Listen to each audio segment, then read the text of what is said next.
घर की लक्ष्मी उसने अब सिसकना भी छोड़ दिया था।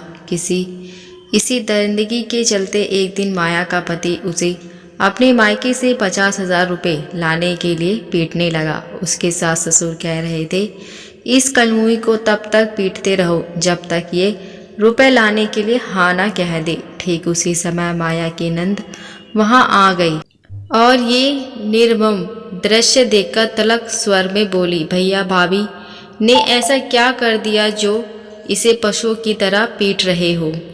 दीपक माया को पीटते हुए बोला, ये आजकल जुबान चलाने लगी है। इसे अपने मायके से 50,000 रुपये लाने के लिए कहा। ये कहने लगी कि मेरे बाप के घर में क्या पैसों के पेड़ लगे हैं जो वह मुझे नोट तोड़ तोड़ कर देंगे।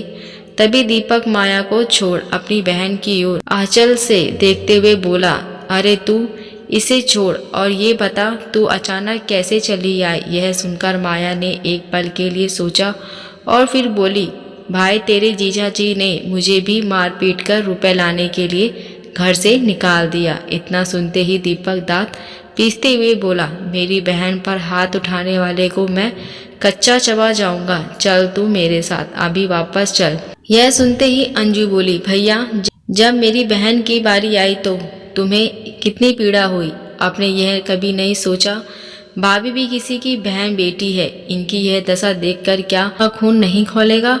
इतना सुनते ही दीपक के अंदर का राक्षस मानो मर गया। वह रोते हुए बोला, बहन आज तुमने मेरी आंखें खोल दी। मैं आज तक अपने घर की लक्ष्मी को ही पीट पीट कर अपमानित कर रहा था। अंजू के आगे बढ़कर जब प्यार से अपनी भाभी को गले से लगाया तो माया सिसक सिसक कर रोने लगी। तभी वहां दीपक के जीजाजी ने प्रवेश करते हुए कहा, घर की लक्ष्मी रोती हुई अच्छी नहीं लगती। अंजू को छोड़ो, सब उसके पति को विमर्श से देख रहे थे जो दरवाजे पर खड़ा मुस्कुरा रहा था। ये कहानी आपको कैसी लगी मुझे कमेंट करके ज़रूर बताएं। अगर आप हमारे चैनल पर नए हैं तो मेरे चैनल को सब्सक्राइब लाइक शेयर ज़रूर करें। अब मिलते हैं नई कहानी के साथ। देखने और सुनने के लिए धन्यवाद।